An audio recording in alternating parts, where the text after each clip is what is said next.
Hey guys, man am I excited to bring you this video today. Of course, continuing off of the video I posted last week of the top 10 albums of the 1950s, here we are, one of the most fundamental decades in music history, the 1960s. I mean, what can you say about this decade that hasn't already said? Whether it be the shift in the cultural landscape, the cultural gap, whether it also be, the very relevant force that was French New Wave cinema and how that eventually transformed into American New Wave cinema.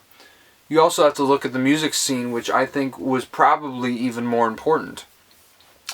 Because coming out of the 50s, yeah, you had Elvis kind of dropping off. Chuck Berry was in prison for doing, well, I won't get into that. Buddy Holly had died, unfortunately. Jerry Lee Lewis married his cousin. I mean, things were getting out of control. But luckily, there was so much more musical ground that was covered by everybody they influenced.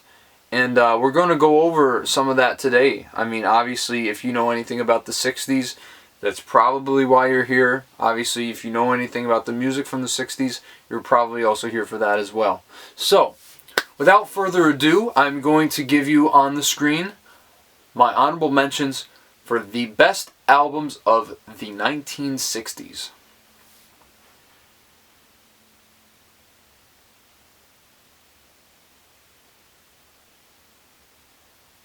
What? There's no Dylan on the list. Yeah, okay, I get it, guys. Look, there was a lot of great albums from the 60s. I mean, almost more than any other decade. But man, look, as much as I love Dylan, Highway 61 didn't make it. Or any other Dylan album. I know, but man, it's incredible. It's still, one of my top 50 favorite albums. And I think you're going to see quite a shift here, as opposed to the 50s. Because let's say Highway 61 Revisited came out in the 1950s, right? That would easily be like top 3 albums on that list. So, you see, there's so much more great material from this era as opposed to that time. I mean, music evolved so much. Not quite overnight, but over the span of 5 years, I mean, it got good real quick. And so, with that being said, let's kick off this list. Kicking off with number 10 on my list, I have the debut album from Mr. Leonard Cohen, Songs of Leonard Cohen. So you see, in this list, as opposed to the last one, though I love every single album, all of these albums are some of my favorites of all time. That's how many great records came from the 60s. That's how quality the records were from the 60s. But this, to me, might be the best singer-songwriter album of all time if we're talking in the folk realm. Yes, this, I think, is better than any Dylan album, period. And I think the fact of the matter is because the songs are so incredible uniformly across the board. I mean, the thing that was so amazing about Leonard Cohen, obviously his lyricism, I think he is just as good as Dylan, and sometimes I think he's better. Not as an artist, because obviously I'm more attuned to Dylan's work, but as a songwriter, this man wrote some of the most lyrically complex, most challenging songs I've ever heard in my life. And that's what I love about this album, how challenging it is. I mean, I think that's what's so gratifying about it. Because these songs make you think. And yeah, you can throw on any, classic song, from Elvis, but he's not going to make the wheels in your brain start turning and really kind of breaking down what he's saying. I mean, it's very obvious when he's singing Blue Suede Shoes. He's talking about, don't step on my blue suede shoes. It's that simple. But, I mean, just from this opening track on this with Suzanne, you hear that, Suzanne takes you down to her place near the river. And just the beautiful, very lush, very light acoustic guitar playing from Leonard Cohen, who I find to be a massively underrated guitar player. But this song is one of the greatest songs ever written, plain and simple. And the way he hearkens this platonic love that he has for this woman to almost a sort of religious affect, connecting Jesus, you get that whole verse about, Jesus was a sailor when he walked upon the water, and just reckoning this just genuine love for this person as something sacred is one of the most genius and beautiful things I've ever heard in my entire life. This really is one of the most beautiful songs ever written. And yeah, it might be the best song on the album, but you also have songs like So Long Mary Ann, which is another one of the greatest songs of all time, and very, very different from Suzanne, because it's much more, I wouldn't say aggressive in its approach, but obviously you have more orchestration or more backing instrumentals, and also that backing chorus that comes on the chorus to sing So Long Mary Ann, to back up Leonard Cohen on there.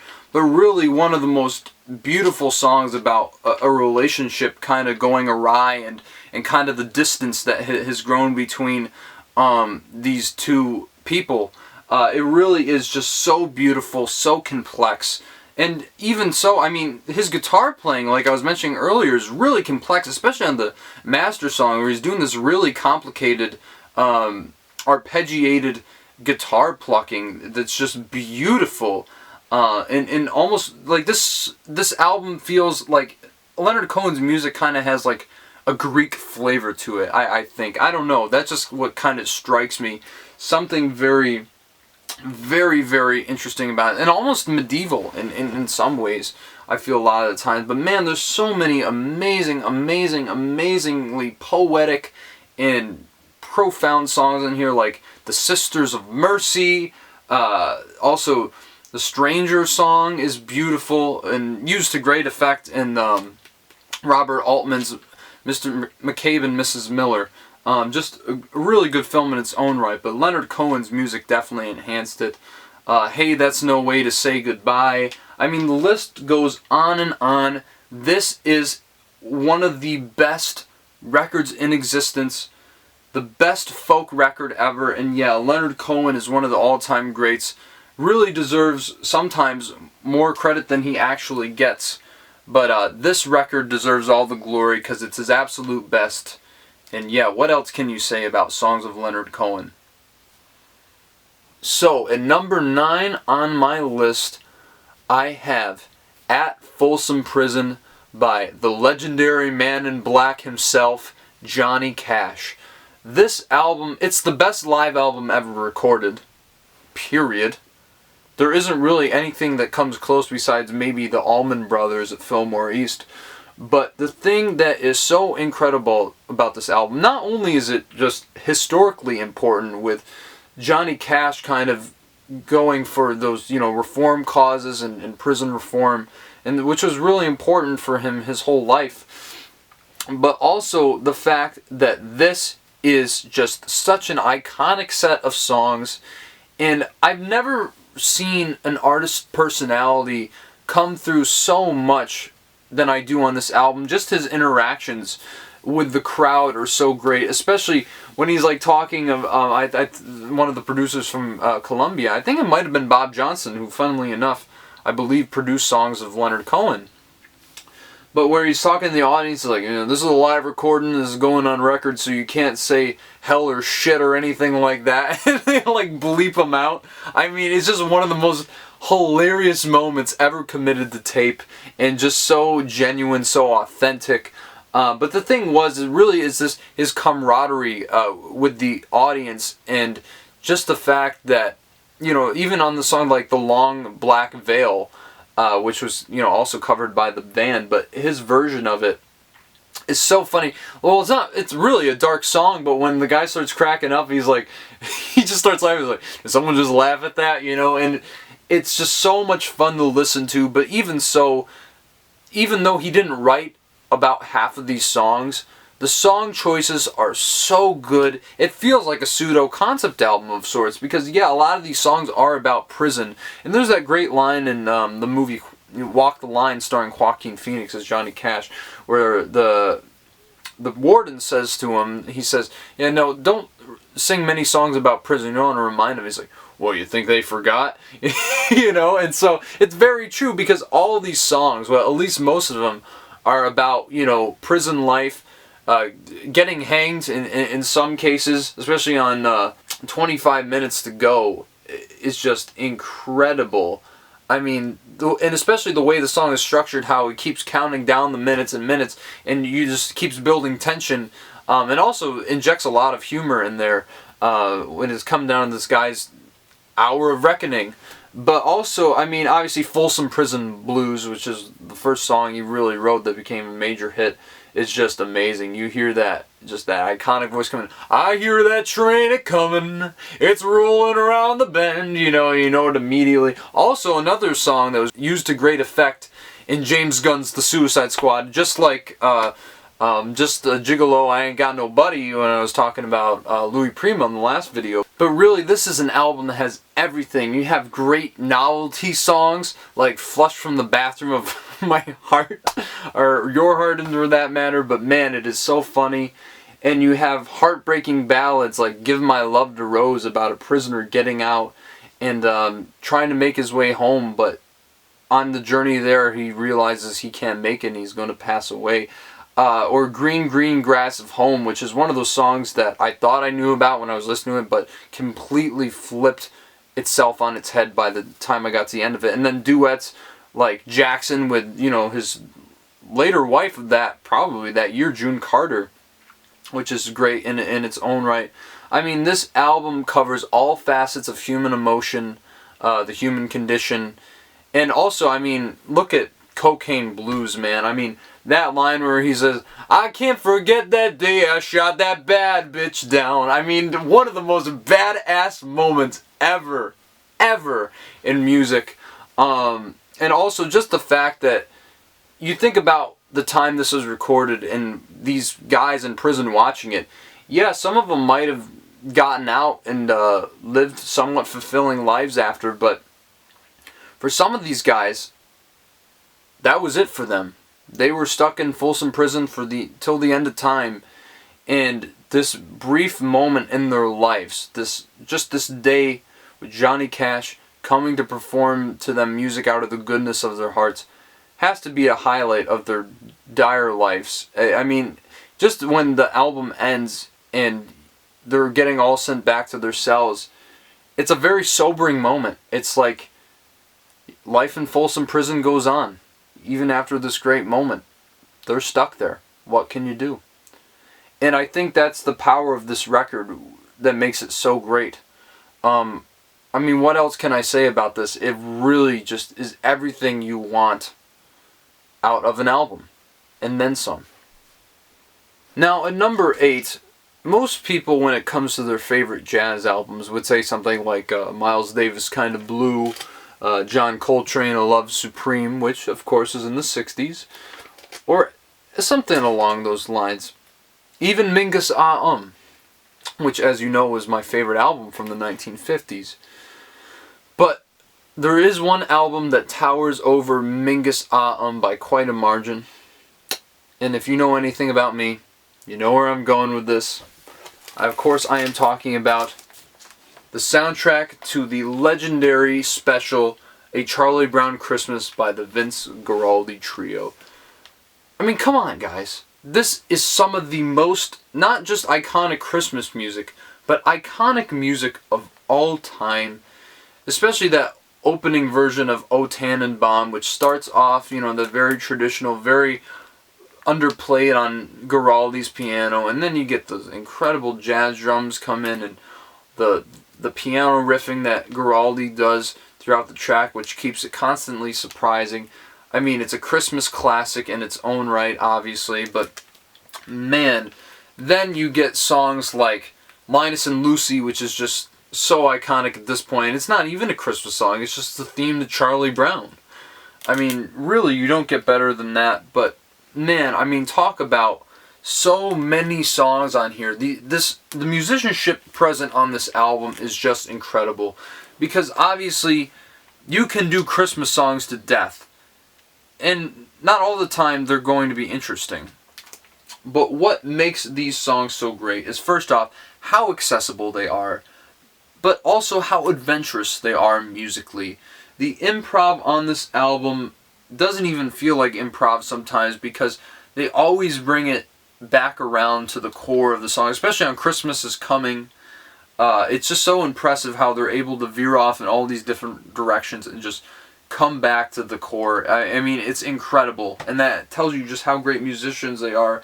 But obviously you even have the vocal versions from the short, like Christmas Time Is Here and Hark the Herald Angels Sing. But I'll tell you, on the subject of Christmas Time Is Here, the instrumental version might be the greatest Christmas recording next to Bing Crosby's White Christmas.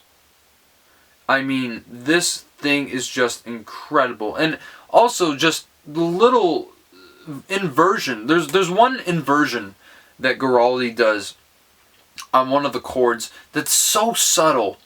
But when it hits, when he flips the chord structure, it is such a powerful moment musically. And that's what I love about this type of music. How just little things that you don't think should be affecting become just very, very cathartic. I absolutely adore this album to death. I think it's kind of strange that Fur Elise is on there. I know Schroeder plays it in the special. Even so, there's great songs on here that aren't even in the Christmas special, like My Little Drum, which is obviously their riff on Little Drummer Boy. Very cool interpretation of that song. And also the Christmas song, which is such a beautiful closing track to this album. If you don't listen to Greensleeves, the extended version of it, which is already on the album prior, yeah, there really isn't much to say about this besides this is an all-time classic. I mean, it's in the National Recording Registry at the Library of Congress for a reason. And not only is it my favorite jazz album, it's also my favorite Christmas album. It doesn't get much better than this. Now, of course, I could not do a 1960s list without putting this band on my list at some spot. So at number 7, I have the debut album of the Jimi Hendrix Experience, Are You Experienced? I mean, we were just talking about songs of Leonard Cohen, which is one of the greatest debut albums of all time. But this, to me, is the greatest debut album, period. And then songs of Leonard Cohen. So the fact that I have the 2 greatest debut albums on this list should tell you something about how great the 60s were when it came to music. But yeah, I mean, this is a lot better than the original UK version of the album. I mean, just the fact that this album starts alone with Purple Haze, and you hear that riff, that and you know you are in for one punch of an album. And of course, as you all know, as history has dictated itself, Hendrix was the greatest, maybe not even rock instrumentalist, but instrumentalist ever, period, bar to none. And his guitar playing, this isn't even his best guitar playing. I mean, just listen to Electric Ladyland and you'll hear everything I'm talking about. But man, this thing has so many classics on it, whether it be Foxy Lady, Fire, you know, just the list goes on and on. The Wind Cries Mary, which is proof that Hendrix could write one hell of a ballad. I mean, I don't think Hendrix gets enough credit as a songwriter sometimes, but he was absolutely incredible. And just the soundscapes he created, the textures he created with his guitar, just amazing. And to top that off, you also have Mitch Mitchell. I don't really need to say much about Noel Redding. He's kind of there. But Mitch Mitchell, I mean, he's probably my second favorite drummer of all time. Hell, I'd even put him above John Bonham. Yes, that's how great he is. And his jazz sensibilities really come out throughout this entire record. Just listen to his drum fills on Manic Depression, which is another absolute classic Jimi Hendrix track. Or on May This Be Love, which I think him and Hendrix in unison, the soundscape they create, the very, very fuzzed out, very dissonant guitar sounds that are coming from Hendrix at the beginning of this track, and then Mitch Mitchell hitting that tom very lightly, very big, very bold sound, and Hendrix just singing waterfall.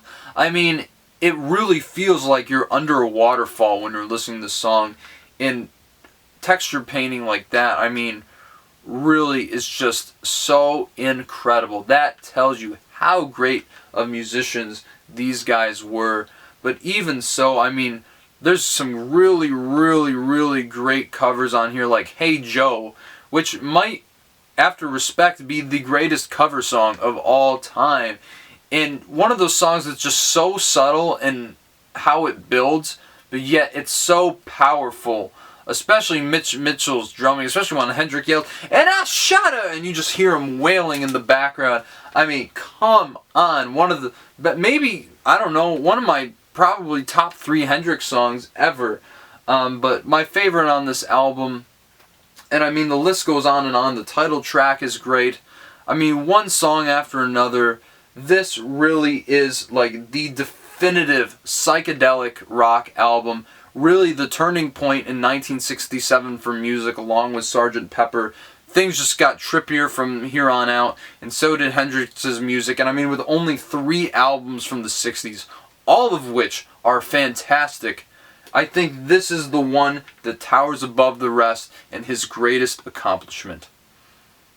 And at number 6 on my list, I have The Kinks Are the Village Green Preservation Society. Now, if you guys know anything about me, you know the Kinks are one of my favorite bands of all time. And this period of their music from 1966 to 1970 is absolutely the reason why Ray Davies is one of the greatest songwriters to ever live. And I think that this is his magnum opus. And Pete Townsend even said that this is Ray Davies' Sgt. Pepper. It's not really hard to see why, because this album really has everything you'd expect out of a late 1960s album. It has mellotrons and harpsichords galore just blazing throughout the track, sitars. I mean, it has everything that was so psychedelic and trippy about the 1960s, yet it doesn't necessarily feel that way. At least Ray Davies doesn't feel so. But the thing that's so great about this album, well, first off, I think uniformly it contains Ray Davies' greatest songwriting achievements just as a whole. And really, he was able to look back into the England of his childhood and really reminisce on all the people that he came in contact with and create these really great character portraits or just moments from his life in general. Especially one of the songs that stands out to me the most, especially the first time I heard it, was Do You Remember Walter, where he's talking about one of his old friends that they used to be best buddies. They wanted to conquer the world together, and since time had passed on, they just kind of grew this distance from each other to the point they can't even relate anymore. And you have that line where it's like, yes, people can change, but memories of people can remain. And damn if that ain't the truth, I tell you. I mean, especially looking back at high school, all the people I used to know, I mean, some of us don't even talk anymore or aren't really friends, and it really just has so many profound messages about life. And also, like, the title track, well, there's really 2 title tracks, the Village Green Preservation Society and Village Green, which are both great in their own right.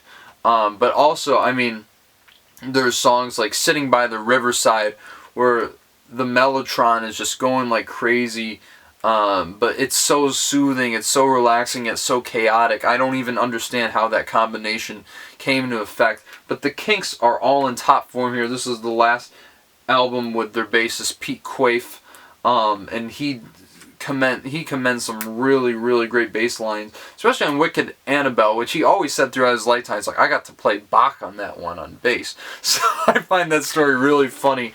But Mick Avery is just in tip-top shape. He's really one of the most underrated drummers of all time. Just listen to his drumming on Phenomenal Cat alone, which the song itself, I mean, Ray Davies, that is easily the most psychedelic, most trippy song on the album. But the way he pitched up the vocals and going bam bam ba da da da, is like doing like the Camille thing way before Prince did. It's very, very, very far ahead of its time musically. And just the social critiques on here, like Starstruck, which is so good that I named my senior thesis after it. So go check that out. It's on my channel if you haven't seen it already. But It is such a great pop song. It's hard to believe it wasn't a hit when this came out in 1968. Just unbelievable song. And I salute Edgar Wright for using it in The Last Night in Soho. Absolutely made that movie, if you ask me. But man, I mean, there's also those great songs like Big Sky, which he's like kind of doing like the spoken word thing. It could be considered an atheist song if you really look into it, but it still is a great song. Also, Animal Farm is one of the most beautiful songs Ray Davies ever written. One of the most brilliant metaphors about how, you know, animal farms, let's go where the animals are playing, where people are real people, not just playing.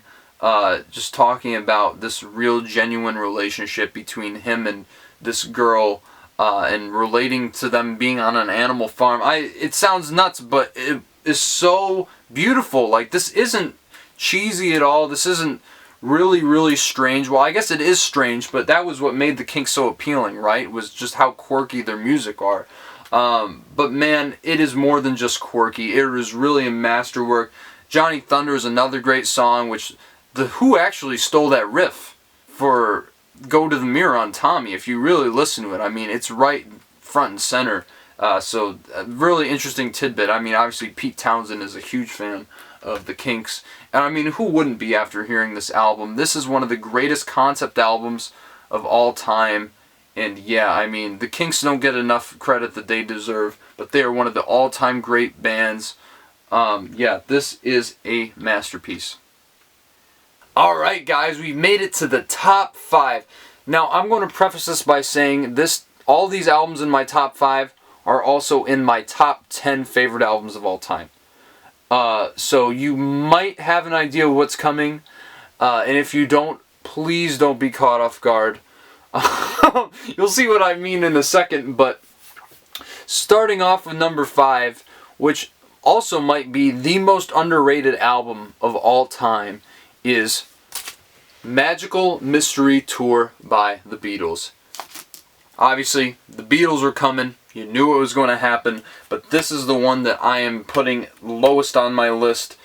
But what is that even saying? I mean, this is an album so good that it superseded the Capitol label of their releases that they would put out in the US into their core catalog. Okay, that's pretty damn impressive.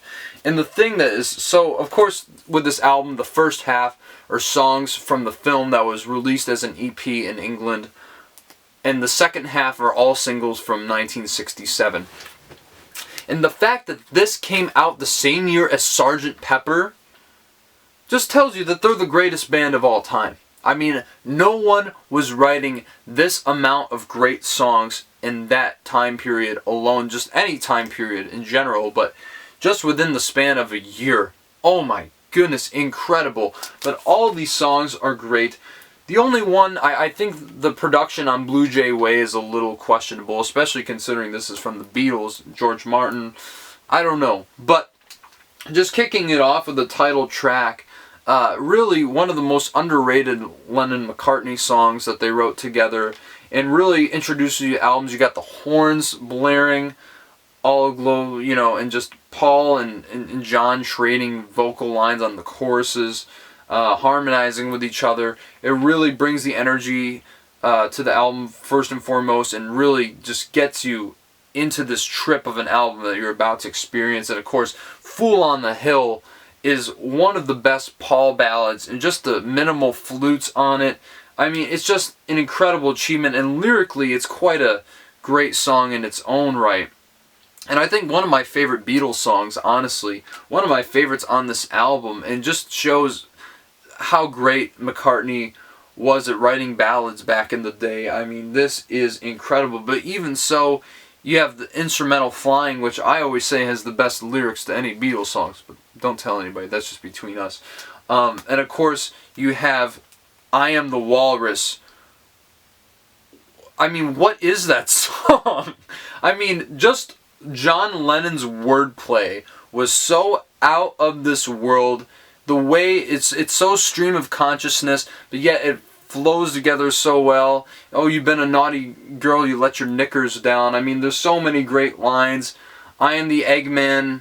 I am the Eggman, I am the Walrus. What the hell does it mean? I don't know. But it is one of the most trippiest and most psychedelic songs ever recorded. Most certainly one of the most psychedelic songs they ever recorded. But yeah, the list goes on and on. You get in the second side with two of their greatest achievements. One from John Lennon, one from Paul McCartney. And of course, I'm talking about Strawberry Fields Forever and Penny Lane. Both, in some way, them kind of reaching back into their past and looking at their childhood. Strawberry Fields, you hear that opening Mellotron riff, and you know you're in for one of the greatest songs ever written. It is so trippy, it's so beautiful, and also you have that great moment at the end where Ringo says, "I am very stoned," which is iconic in its own right, but this song is just amazing. Is it the best song Lennon ever wrote? Probably not, but it's right near the top. Rolling Stone has it ranked as the greatest Beatles song on their 500 greatest albums of all time, so take that for whatever it's worth. But I think it's definitely deserving to be in the top 50 of any greatest songs list, easily. And then Penny Lane, which is much more upbeat and joyous and just incredible, the hook on this song. And of course, if you guys haven't seen McCartney 321, I'm still going through it myself on Hulu, where Paul McCartney talks about the recording of the song, and I forgot who played the trumpet, but he's like, you gotta hit the highest note you can. He's like, it's impossible to hit that note. And then somehow on recording, you get that legendary moment at the end of the solo, right before the chorus near the end of Penny Lane. And just beautiful how Paul is kind of like going down Penny Lane and recounting all the places he grew up with, the firemen with the hourglass. On the corner there's a barber selling photographs. I mean, it just goes on and on, this song. I mean, and of course on the second side you also have Hello Goodbye, which is a great, clever song with contrasting, contradicting lyrics, which was basically Paul, saying you can write a song about anything, here you go, hello, goodbye. And he came up with the super catchy banger that still ranks as such a great Beatles song. And of course you have so many songs too after that, like Baby You're a Rich Man, which the only way you could listen to that song for years was on YouTube at the end of The Social Network. And of course you end out this thing, I mean, what better way to close this album than All You Need Is Love, which is just such a timeless statement of unity and, coming together and just being a part of the world and, giving each other love. They said it best. All you need is love. Love is all you need.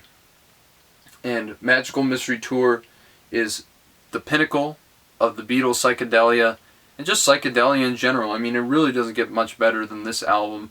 And this is one of the best albums in their catalog. And this is only number 5 on the list of the 60s, man. Woo! You know what's coming. And at number 4, I have Sgt. Pepper's Lonely Hearts Club Band by the Beatles. Yep, you were not getting away without getting another one of these albums. But really, I mean, if you guys know your music history, which I'm sure you do, this is one of the single-handedly most significant pieces of art, not just music, of art, in the history of humankind. I mean, look at this album cover, easily one of the greatest album covers of all time. Just the work put into the effort to make this cover. You got the likes of Marlon Brando to Fatty Arbuckle to Bob Dylan. I mean, crazily enough. But this thing is really such a pivotal turning point in music, because this really was when the album came, if it wasn't already from their other works, but this was when the album really became a legitimate format and something that was valued with artistic merit. What these guys did, especially Paul McCartney, I mean, obviously he was the brainchild behind this whole project. And just, I love the story of him on the plane, and he thought the guy next to him said Sgt. Pepper. He's like, oh, Sgt. Pepper, yeah, that's pretty good. And he decided to come up with a whole concept album around this fictitious band, in sort of a way to get the pressure off the Beatles, which, I mean, the expectations for their next record was astronomically high, obviously, especially coming off of Revolver. I mean, they had to go big or go home. And the fact of the matter was the fact that they didn't have a record for like a year and people thought the Beatles were dried up is so funny. I know Paul McCartney's like, he was just laughing, so hey, we're making Sgt. Pepper, you know. So really, wow. I mean, just the way orchestration was used on this album, so game-changing. It really legitimized the use of it in rock music. But really, I mean, just from the opening track, the title track, Sgt. Pepper's Lonely Hearts Club Band, setting up this fictitious band, and then going into the solo by Billy Shears, aka Ringo Starr, into With a Little Help from My Friends, which is just, I mean, maybe the best Ringo song ever that he ever sang on.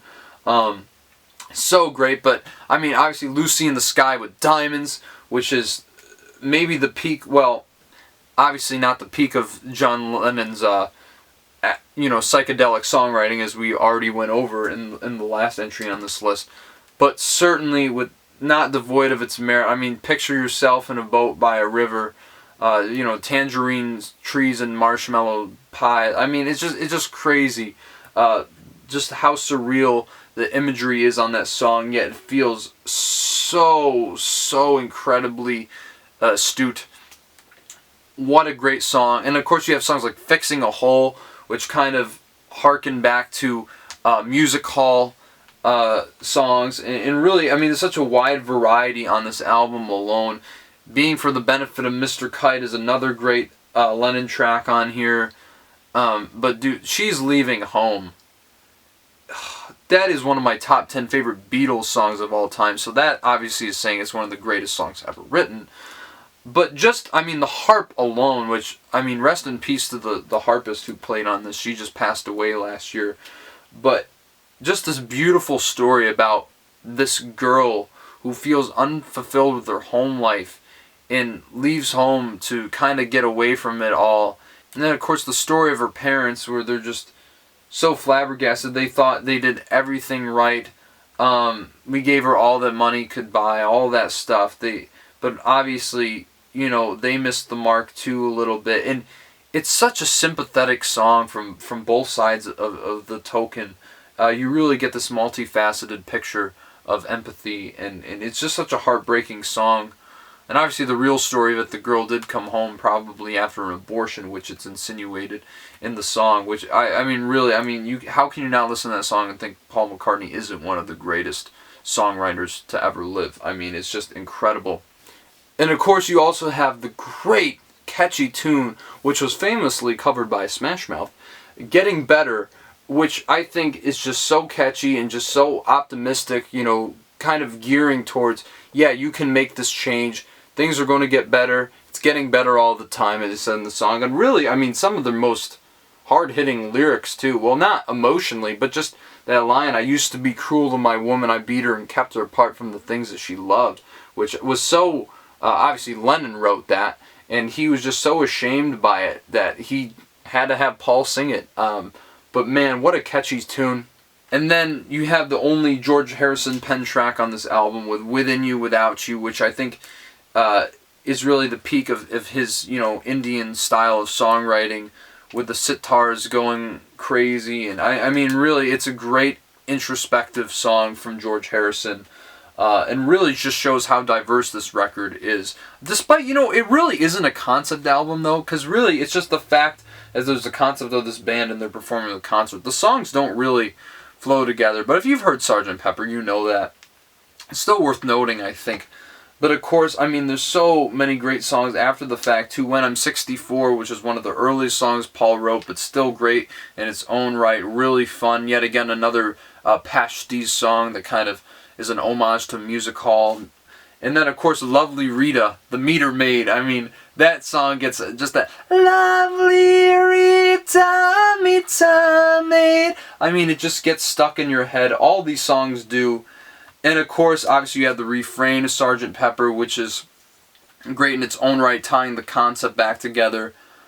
But, I mean, come on. A Day in the Life. I mean, objectively speaking, it is the greatest Beatles song ever. And I think truly the last incredible collaboration between John Lennon and Paul McCartney. Because at this point in time, they were writing their own stuff on their own.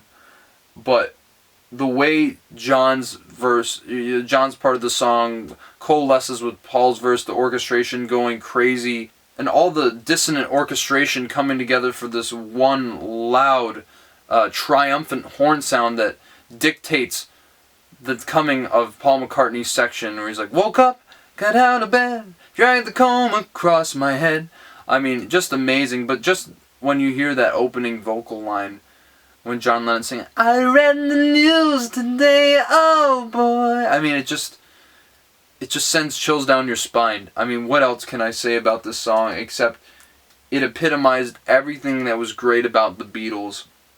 And just that ending chord on piano where John and Ringo and George, whether it be George Martin, I would think it was both of them.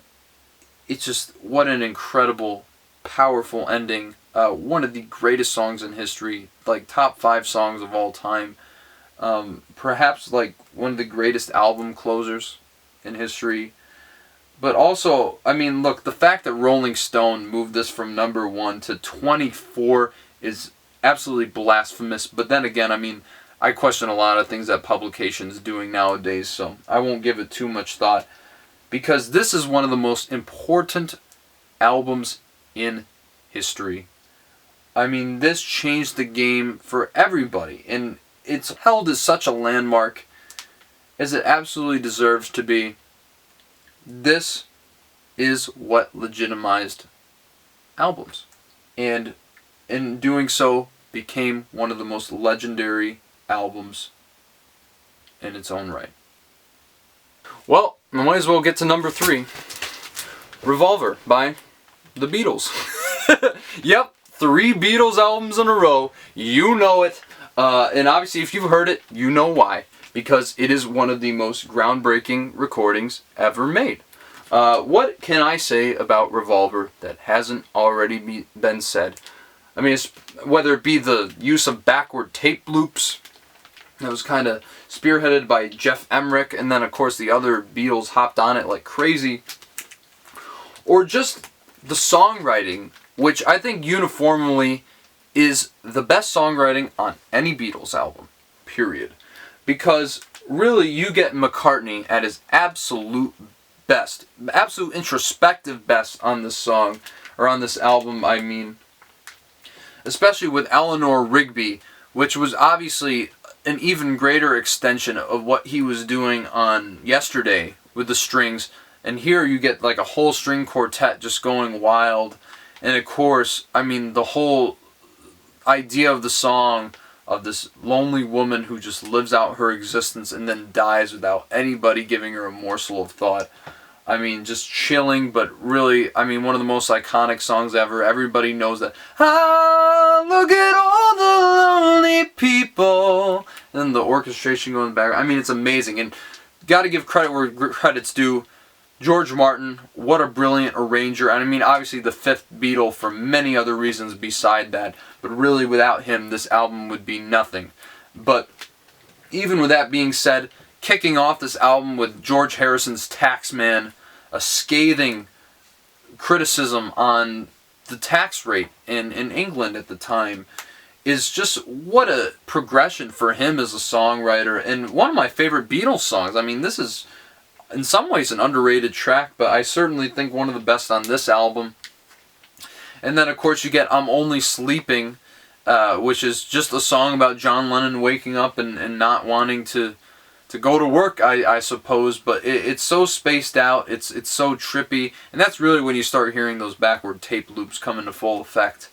And of course, you also have Yellow Submarine, which some may say doesn't fit on this album, but obviously everybody's mother and their mother knows that song, and one of the most iconic Ringo performances on record. And I mean, the list goes on and on. For No One is the greatest, maybe one of the greatest breakup songs ever written. I mean, the lyrics on it are so compelling, so introspective. You listen to the song and you're like, man, how does it get any better than that with Paul McCartney as a songwriter? Lines like, you want her, you need her, and yet you don't believe her when she says her love is dead, you think she needs you. I mean, oh, come on. Work of a genius right there. But even so, you also have songs like Dr. Robert, which are fun in their own right. Great song. Strange story behind it, as most of these tripped out Beatles songs are. And of course, She Said, She Said, one of Lennon's trippiest songs, which has to do with the encounter with Henry Fonda and him tripping on LSD, and Henry Fonda telling John Lennon, I know what it's like to be dead. Such a great story. And then, of course, I mean, oh my goodness, I'm just trying to rack my brain, all the great songs. Good Day Sunshine, one of the best feel-good Beatles songs. Gotta Get You Into My Life, which was Paul's Ode to Motown and Pot. And also, I mean, there's so many. And Your Bird Can Sing, which you got that dual guitar solo from George Harrison and Paul McCartney, which is incredible. I Want to Tell You, which is George Harrison's lyrically trippy song on here. It just works so well. And of course, I mean, Here, There, and Everywhere is the greatest song Paul McCartney has ever written, bar to none. And I think just the way the song is structured, where he starts off the first verse with Here, making each day of the year, and then you go to the second verse where he says There, and then I want her everywhere, and the chorus, and you get the full title segmented in parts of the song. And not only is that brilliant, but it is just one of the most beautiful ballads ever written. I think it is the most beautiful ballad ever written. Yeah, it's my favorite Beatles song. So that tells you a lot just there. I mean, especially what I've been saying on these past few records. But, of course, the closer of this album, Tomorrow Never Knows. Wow. I mean, what a trip of a song. Of course, this is where the backward tape loops really just take you to another dimension. And Ringo's drumming. If you say Ringo is a bad drummer after listening to this song, you are out of your damn mind.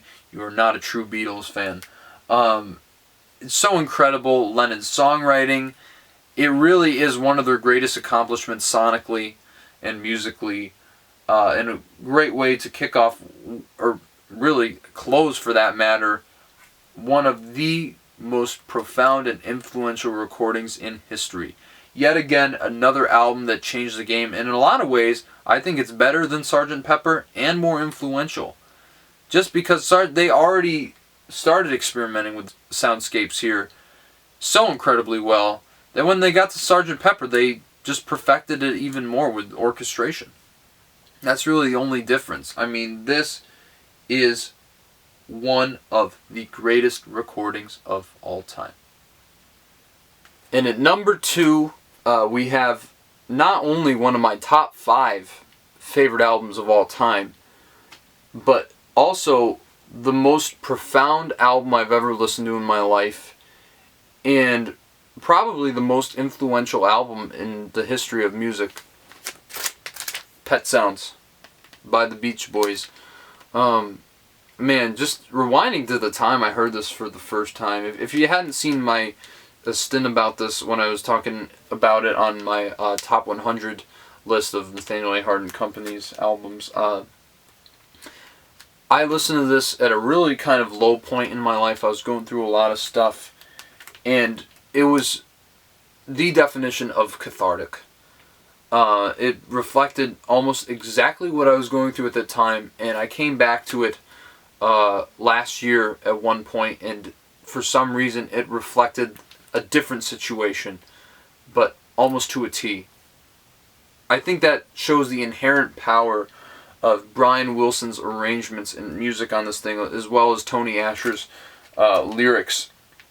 And of course, kicking this off with Wouldn't It Be Nice, which is one of the most sunny, one of the most beautifully composed songs ever. Just puts a smile on your face, and yet has some really compelling lyrics.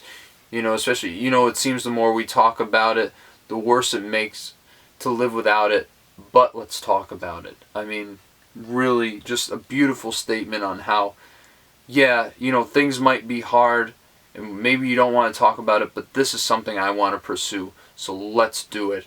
What a beautiful sentiment, but also, You Still Believe in Me. I mean, this album is so known for its unorthodox recording methods and uses of instrumentation. Of course, here you got that clown horn, which is just so weird, but works so well.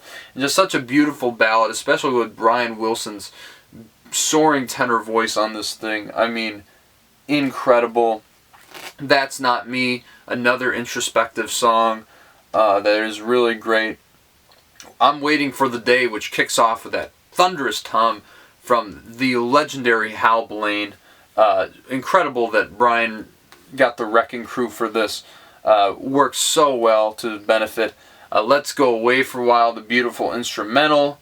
And of course, I mean, God Only Knows is, yet again, one of the greatest songs ever written, and probably my favorite Beach Boys song. I mean, how can you not love the sentiment of this track and just the beautiful arrangement, the beautiful chord progression? I mean, Brian Wilson is maybe the greatest composer in popular music, next to like Bach and Mozart. I mean, he really is that good.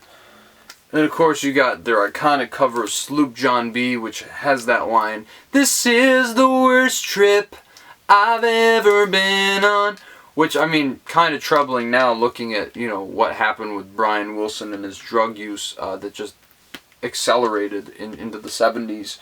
But obviously, I mean, songs like, especially Last Time, Here Today, and I Just Wasn't Made for These Times, especially I Just Wasn't Made for These Times. Really, I've never gotten emotional, like, at an album when it comes to, like, crying, but this is, like, really the only album I full on cried to. And really, you've never experienced life until you're sitting next to your stereo system, drenched in tears, listening to Pet Sounds. I mean, really, not only is this just such an achievement in recording, I mean, this is a genius at the absolute top of their craft, creating one of the most landmark albums that would be held as a benchmark for everything that came after it. Studio perfectionism, everything is here. The approach to his adaptation of Spector's Wall of Sound is done even better here. I mean, screw Phil Spector, but that's another story. This is a masterpiece. And yeah, I think the title track is kind of weirdly placed on the album because it's like a throwaway James Bond theme or whatever, but besides that, this is one of the most coherent concept albums ever made about a lost soul just trying to find connection with another human being. And there's just something so inherently beautiful about that and tragic. And obviously, I mean, Brian Wilson, after in a couple of years, would really lose his reign over this group because his drug abuse just really caught up with him. But at least we got this, and also the Smile Sessions. But this is, I mean, what artist can even measure up to this monumental achievement that is Pet Sounds? Alright, so, to answer my previous question, there is one band that was able to rise to such an insurmountable occasion. Who is that? Say it with me now. The Beatles, with their 1969 magnum opus, Abbey Road, which also happens to be the greatest album ever made. I mean, this was actually, you can see it's one of the older copies. This might actually be an original print of Abbey Road, but this album's very special to me. It was really the first full-length studio album I've listened to in full, if we aren't talking about, like, before I started appreciating music as an art form. This thing is everything I love about music, everything I love about the Beatles, everything I love about everything. It just rolled into one here. First off, the sides, or the songs on the first side, like opening up with Come Together, which has that really abstract Lennon lyricism they were so known for, and that boom, boom, doo-doo-doo, doo, you know, that great bass riff from Paul and Ringo's drumming underneath. I mean, really, what an all-time classic song. Everybody knows this one.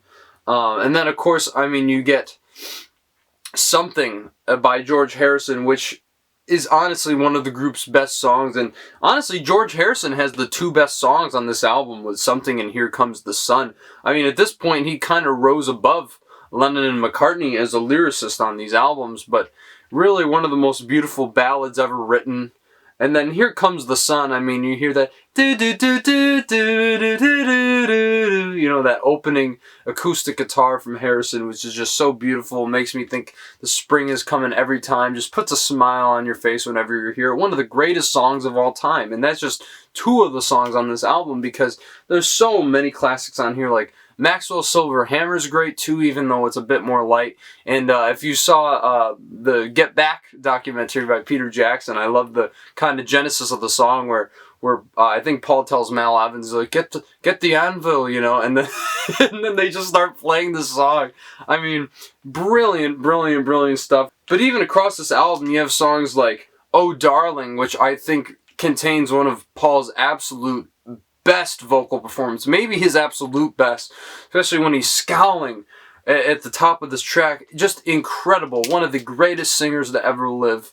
And then you got I Want You, She's So Heavy, which, you know, originally seems like it goes on for too long, but then once the sound keeps getting more intense and it just gets more, I don't know if compressed is the word, but blown out by all the sound going around, and then just that cutoff, that magnificent cutoff, is just one of the most brilliant, brilliant ends to any song.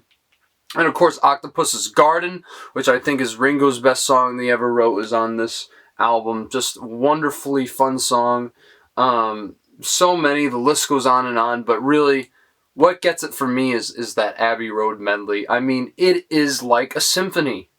Just the multitudes of melodies weaving in and out, contrasting against each other, coming together, no pun intended.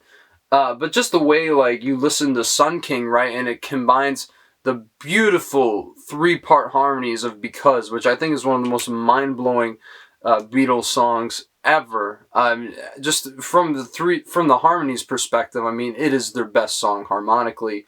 But the way it combines the musical motifs of Because and Here Comes the Sun into one, just amazing, and struck me immediately as soon as I heard this album. But of course, you have so many classics. You Never Give Me Your Money, Mean Mr. Mustard, it goes right into Polythene Pam, Golden Slumbers, which is just, it's brief, but it's a beautiful Paul McCartney ballad. And then you get to right after that, Carry That Weight, when they're just going, boy, you're gonna carry that weight. And you got the four band members just singing in unison. I mean, what a beautiful moment. And then you get to the end.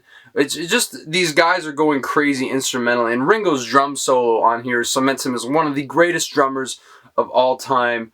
But man, once you get to those last lines uttered by the Beatles together, when they say, and in the end, the love you take is equal to the love you make. I mean, what describes the Beatles more than that? And the fact that this is the last album they ever recorded, talk about going out on a high note. Only the Beatles could have ended their discography with the greatest album in the history of music. And then, of course, Her Majesty's thrown on there for a little fun. But this really is the most monumental achievement in music when it comes to composition, when it comes to the album format, when it comes to production. George Martin absolutely kicks it up to a notch on this level. And, you know, with the Moog synthesizer, you got all those instruments and just them playing at their absolute best. Really, what can I say about Abbey Road that hasn't been said? Especially if this is the most iconic album cover of all time. I mean, look at that. You can't beat it, really. And so, yeah, this is the best album of the 60s, just by default, obviously. But yeah, man, the reason that the Beatles are the greatest of all time, no one will ever top them, and no one will ever come close. So, what about you guys? What are your favorite albums from the 1960s? I mean, there's so many to choose from. I can't fault you for putting anything there, but you gotta have Abbey Road and Pet Sounds. That is that is a top priority. But regardless, if you like this video, drop a like on this video, hit that subscribe button. Really appreciate the support over here. We're going to be coming at you with some more videos. Of course, the next list in my decade running series of lists, the 1970s, which I think is the best decade for music. So very excited to dive into that. And also getting some reviews coming your way very soon. So just keep an eye out and stay tuned. We'll see you guys in the next video.